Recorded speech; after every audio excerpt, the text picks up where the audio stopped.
제자에서 사도적 삶으로 라는 제목으로 또 오늘까지 은혜를 나누겠습니다. 하나님께서는요, 분명 저와 여러분을 제자로 부르셨습니다. 제자라는 것은 스승이 있다라는 것이죠. 바로 예수 그리스도가 스승인 그 인생, 그 제자로서의 삶을 부르셨습니다. 하지만 오늘 본문을 보면 더 나아가는 것을 봅니다. 바로 제자에서 사도까지입니다. 물론 저와 여러분은 사도는 아닙니다. 우리는 사도적 삶까지입니다. 그런데 이것이 보여주는 것이 있습니다. 제자가 이 사도로 또 사도적 삶으로서 살아가는 것, 이것 자체가 바로 하나님 나라의 모습이라는 것이죠. 그래서 예수님께서도요, 하늘에서 땅으로 보내심을 먼저 받으셨습니다. 보내심을 받으셔서 기진한 우리, 고생하는 우리, 예수 없이 살아가는 그 인생들에게 대하여서 하나님의 긍휼하심, 하나님의 그들을 향하신, 그들을 외면하면 죽을 것 같은 그 마음을 먼저 예수 그리스도로 보여주셨다라는 것이죠. 그렇게 임하여 버린 나라를 저와 여러분으로 하여금도 동일하게 살아가게 하셨다라는 것입니다. 그 구체적인 삶의 모습을 오늘 본문 가운데서 말씀합니다. 35절에 예수께서 모든 도시와 마을에 두루 다니사 그들의 회당에서 가르치시며 천국 복음을 전파하시며 모든 병과 모든 약한 것을 고치시니라 라고 말씀하십니다. 예수님께서 오셔서 하신 일이 가르치고 전파하며 고치시는 일입니다. 그런데 이 가르친다, 또 전파한다, 고치시는 것 안에 핵심이 무엇이냐? 하나님의 우리를 향한 의지, 하나님의 우리를 향한 마음, 오늘 본문에 보면 긍휼하심, 더 실제적으로 이야기하면 십자가의 사랑이라는 것입니다. 그것을 가르치신 거예요. 십자가의 사랑을 계속해서 전파하시는 것이고 그 십자가의 사랑으로 말미암아 우리를 고치시는 그 일들을 하고 계신다라는 겁니다. 그래서 36절에 그 실제적인 내용을 이렇게 표현하고 있죠. 무리를 보시고 불쌍히 여기사 이는 그들이 목자 없는 양과 같이 고생하며 기진합니다 라고 말씀합니다. 여러분, 여기에서 양과 목자가 나옵니다. 양과 목자는 뗄 수 없는 관계입니다. 이것을 창세기에서도 이미 말씀하시고 있죠. 사람을 누구 따라 만들었죠? 하나님의 형상 따라 만들었다. 이것은 하나님과 묶어놨다라는 거예요. 우리의 형상을 따라 우리의 모양대로 사람을 만들고 그 하나님의 우리됨에 사람도 끼워주셨다. 가족이 되게 하셨다. 운명 공동체가 되게 하셨다. 또 교회가 되게 하셨다. 이렇게 또 표현을 할 수 있습니다.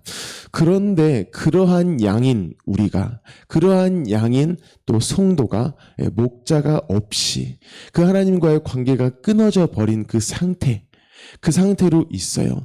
그래서 기진합니다. 고생합니다. 그런데 이것에 대해서 목자는 그냥 둘 수가 없다라는 것이죠. 우리가 방금 277장 이 찬송을 불렀는데요. 그 안에도 보면 이 목자가 이 양을 결코 포기할 수 없음. 그 긍휼히 여기심을 그렇게 표현하고 있다라는 것입니다. 여러분, 목자에게 있어서의 이 양이 목자 없이 살아가는 모습을 보면은요, 불쌍히 여긴대요. 창자가 끊어질 듯한 고통을 느낀다라는 것입니다. 그런데 본문에 보면 이러한 고통, 이것을 제자들 가운데에도 동일하게 너희 안에도 이게 있어, 이것을 말씀하고 있습니다. 37절에 이 제자들에게 이르시되 추수할 것은 많되 일꾼이 적으니 그러므로 추수하는 주인에게 청하여 추수할 일꾼들을 보내주소서 하라 하시니라 라고 이렇게 말씀합니다. 여러분, 하나님의 이 긍휼하심, 이것에 대해서요, 이것을 너희 제자들에게 너희가 이미 이것을 가지고 있어, 이렇게 말씀을 하고 계시는 거예요. 그것을 지금 예수님이 말씀하시는 겁니다. 너희는 내 제자야. 내 제자라는 것은 그저 너희가 나를 배우고 이 정도가 아니라 너희는 나를 가졌어. 나는 계속해서 너희에게 나를 가르쳤어. 나를 계속해서 노출했어. 내가 너희를 어떻게 대하는지, 내가 마을을 두루 다니며 그 사람들을 어떻게 대했는지를 끊임없이 가르쳤어. 그러면서 예수님께서는 또 승천하시면서 말씀하시잖아요. 내가 너희와 항상 함께 있겠다. 이렇게 말씀하십니다. 그리고 나서 더욱더 확실하게 말씀하시려고 성령을 보내주셔서 이 일들을 하게 하셨다라는 것이죠. 그래서 1절 가운데 또 말씀합니다. 예수께서 그의 12제자를 부르사 더러운 귀신을 쫓아내며 모든 병과 모든 약한 것을 고치시는 권능을 주셨다. 여기에서 이 권능을 주셨다라는 것은 그 어떤 일들을 해낼 능력, 이것만을 떼어서 주신 것이 아니라 말씀드렸다시피 내가 너희와 함께 감으로, 내가 너희와 함께 있음으로 이 일들을 여전히 이루겠다라고 선언을 하고 계신다라는 겁니다. 그래서 제자들이 실제로 갔을 때에 예수님만 하실 수 있었던 그 일들을 해내는 겁니다. 단순히 귀신을 쫓아내고 약한 것들을 강하게 하고 뭐 이것만이 아니라요. 예수님만이 가지셨던 그 긍휼함, 그냥 내어둘 수 없었던 그 긍휼함, 무리를 보면, 목자 없는 양을 보면, 기진하여 고생하는 양들을 봤을 때 그냥 지나칠 수 없는 그 예수님의 어떠함을 그대로 주셨다라는 것이죠. 사랑하는 성도 여러분, 저와 여러분 가운데에도요, 이게 있습니다. 목자 없는 양이에요. 애초에 불신자, 또 예수를 믿지만 그 관계가 떨어져 버린 자, 이들에게 대해서요, 이 긍휼한 마음이 들어 버린다라는 겁니다. 여러분, 왜 긍휼한 마음이 들까요? 그냥 그들이 어려워하고 눈물 흘리고 죽겠다고 이야기하니까 그럴까요? 그렇지 않습니다. 우리 안에 예수님이 계시니까요, 긍휼함이 발동이 되어지는 거예요. 예수 없었을 때의 나, 교회는 다니지만 십자가가 무엇이었는지 몰랐을 때의 나, 이게 분명해요. 그 비참함이 있어요. 그 쓰라림이 있어요. 그런데 그러한 비참함과 쓰라림 가운데 있는 내게 대해서 외면 못하시고, 심지어 하나님 차원에서는 예수를 외면하기까지 하시고 우리를 외면 안 하신 그 십자가의 사랑이 우리 가운데 있기 때문에 그들에게 대해서 포기가 없다라는 것입니다. 여러분, 자녀를 낳잖아요. 10달 동안 뱃속에 있고 죽음과도 같은 그 해산의 고통으로 자녀를 낳습니다. 그래서 자녀를 뭐 못해요? 포기할 수가 없는 겁니다. 하나님께서 우리에게 대해서도 그렇게 품으시고 또 우리를 출생하시는 그 고통이 있었기에, 그 부모가 되셨기에 포기할 수 없었던 것처럼 저와 여러분도 그 은혜를 입었기 때문에 포기할 수가 없다라는 것이죠. 여러분, 본문에 보면 무리를 보시고, 36절에 무리를 보시고 불쌍히 여기셨다라고 말씀합니다. 여기에서 무리라는 이 단어는 한 명이 아닙니다. 가는 곳마다 보여지는 사람들마다입니다. 예수님께서 그들이 그렇게 안 눈에 들어오셨다, 그냥 가셨는데 보였는데 마음에 안 들어오셨다, 이러면 그들을 불쌍히 여기시지 않고요, 또 그들을 향하여서 어떤 이런 천국 복음에 대해서 보여주시지 않습니다. 우리도 마찬가지예요. 우리가 하루를 살아갈 때, 평생을 살아갈 때 우리 눈에 보여지는 사람들이 있습니다. 정말 얕은 수준으로 처음에는 보이겠죠. 왜 저 성도가 저렇게 힘들어할까? 저 성도의 기도 제목을 보니까 삶이 만만치 않겠는데, 하나님의 은혜가 필요하겠는데. 시간이 지나요. 다음 주가 돼요. 똑같은 기도 제목이 또 올라옵니다. 우리 순원이 또 그렇게 눈물 흘리며 고백을 해요.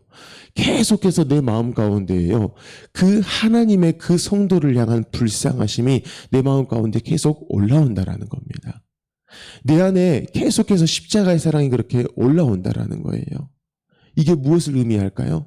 내 마음 가운데 이미 뭐가 임해 있어요? 하나님의 나라가 임하였고요, 십자가의 사랑이 내 마음 가운데서 그렇게 올라온다라는 겁니다. 그래서 기도하면 기도할수록 단순히 그 성도의 문제, 이것이 해결됨, 이것만을 바라는 것이 아니라 이 성도에게 지금 정말 필요한 것이 이 십자가의 사랑이구나, 하나님과 그분의 이 부모와 자녀된 그 관계가 필요하구나, 지금 이 사람이 하나님 나라 백성인데 그것을 놓쳐버리고 있구나, 이것이 우리 가운데 계속 들어온다라는 것이죠. 그리고 계속 그 성도들 향하여서 이 십자가의 사랑을 가지고 기도하게 돼요. 그러면 그 서로가 함께 그 하나님의 나라를 누려가는 그런 어떤 순이 되어지고, 또 우리의 마을이 되어지고 우리의 교회가 되어지는 일을 우리가 경험하게 된다라는 겁니다.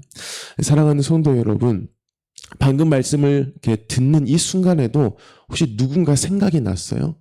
어떤 한 사람이 계속 생각이 났어요. 사실 외면해 버리고 싶었지만 계속 생각이 났어요. 그 말은 곧, 내가 지금 하나님 나라를 이미 살아가고 있고, 그 가운데서 지금 사도적 삶으로서의 삶을 실제로 살아가고 있구나. 나는 제자의 수준에 머문 것이 아니라 실제 예수님께서 말씀하신 이 삶을 살아가고 있구나. 이것을 반드시 기억하시고요. 끊임없이 기도하십시오. 계속 기도해 보십시오. 언제까지 기도할까요? 어떠한 마음이 들 때까지? 그 긍휼한 마음이 들 때까지입니다. 이제는 내가 아무 일도 하지 못하고 딱 그 분에 대해서 고정이 되어져서 하나님이 다른 일 못하시고 나에 대해 목자 잃어버린 나, 그래서 기진하고 고생하고 있는 나에 대해서 딱 고정하시고 그렇게 예수 그리스도로 구원하시기까지 하신 그 심정이 될 때까지 머물러서 기도해 보셔야 한다는 것이죠. 먼저는 내 배우자가 될 수 있습니다. 또 나의 사랑하는 자녀일 수 있습니다. 혹여 여러분의 어떤 순원, 또 순장님이 될 수 있고요. 또 지금 저를 바라보고 계시는 여러분에게 있어서는 그게 저일 수도 있습니다. 그렇게 우리는 예수로서 서로 주고받고 서로 그렇게 교제하는 한몸 되인 교회라는 것을 꼭 기억하셨으면 좋겠습니다. 특별히 우리 성도님들께 부탁을 드리는 것은 그렇게 기진하여 고생하는 양이 참 많이 있는데요. 그중에 우리 미래 세대가 있다라는 것을 늘 기억하셨으면 좋겠어요. 지금 기말고사 기간 가운데에 이렇게 있습니다. 아이들이 굉장히 힘들어해요. 예배 나오는 것 자체도 어려워하고 있는 상황입니다. 또한 학교 안에 수많은 일들이 있잖아요. 선생님과의 관계 쉽지 않습니다. 학우들과의 관계 굉장히 어려워요. 예수님으로만 살아갈 수 있는 곳에 우리 아이들이 보내심을 받았는데요. 그 예수 그리스도로 살아가는 일들을 꽤 어려워할 때가 참 많이 있습니다.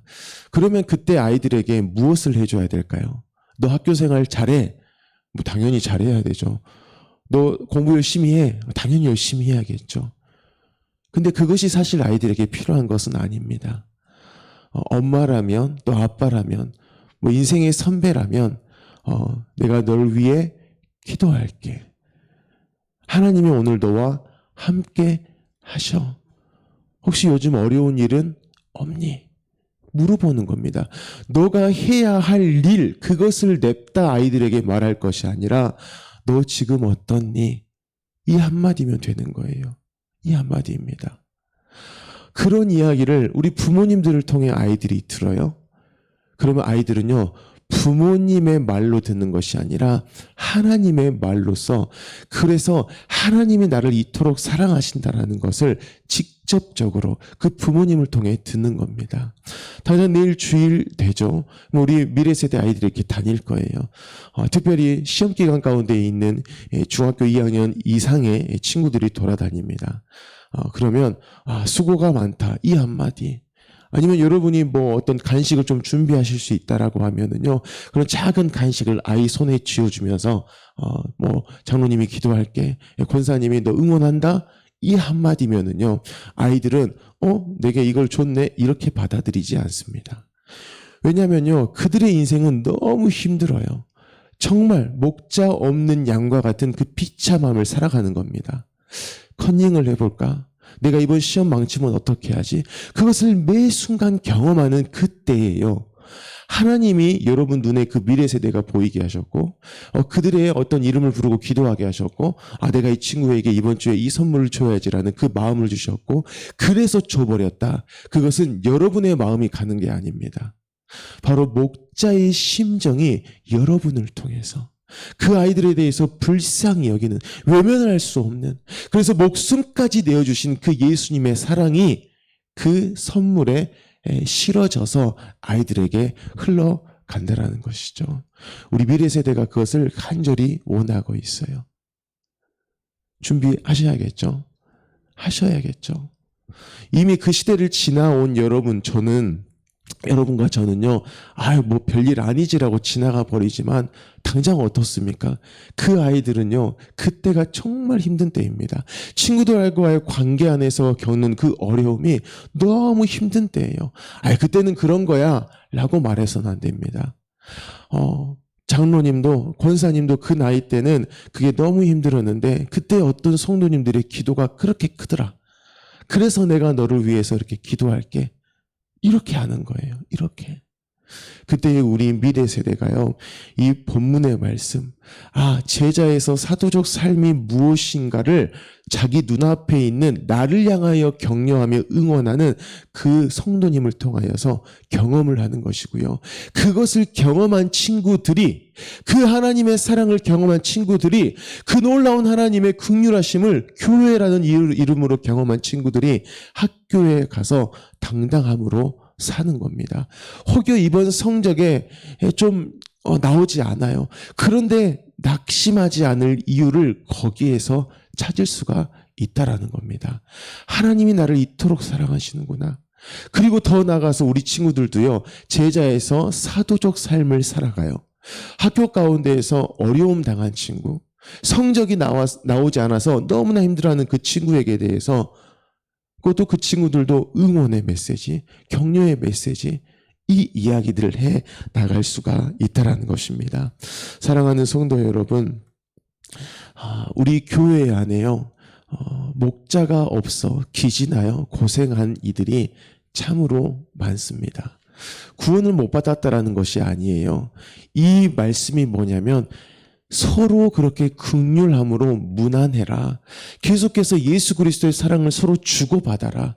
그게 바로 이 땅 가운데 임하신 하나님의 나라이니 서로를 그렇게 대해라. 너희가 가는 곳마다 그 교회임을 드러내라. 그 은혜의 복음을 너희가 선포하며 살아가라.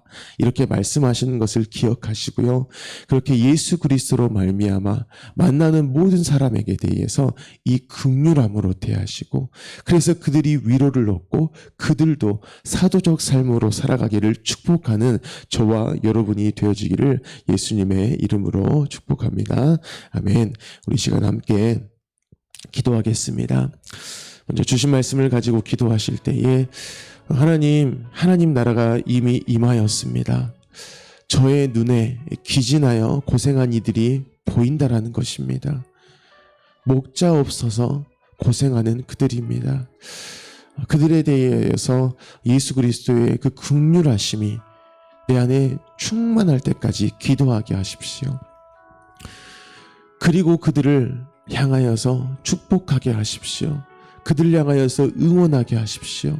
특별히 우리 미래 세대를 향하여서 그 하나님의 긍휼하심을 가지고 아이들을 위로하고 응원하는 우리 교회가 되게 하여 주십시오. 그렇게 하나님 나라를 경험하는 우리 교회 되게 하여 주십시오라고 기도하시기 바랍니다. 우리 성도님들의 가정과 직장을 위해서 기도하여 주시고요. 내일 주일 예배가 있습니다. 하나님의 압도하는 임재를 경험하는 그 예배가 되게 해달라고 기도하여 주시기 바랍니다. 또 말씀을 전하시는 우리 담임 목사님을 위해서도 기도하시기를 바랍니다. 우리 나라와 우리 민족을 위해, 또 북한 땅을 위해, 열방을 위해서 기도하여 주시고요. 우리 곡성민정교회 최현철 목사님을 위해서도 기도하시길 바랍니다. 우리 모든 기도 제목을 가지고 함께 기도하겠습니다. 살아계신 하나님 아버지, 너무나 감사합니다. 하나님의 은혜 가운데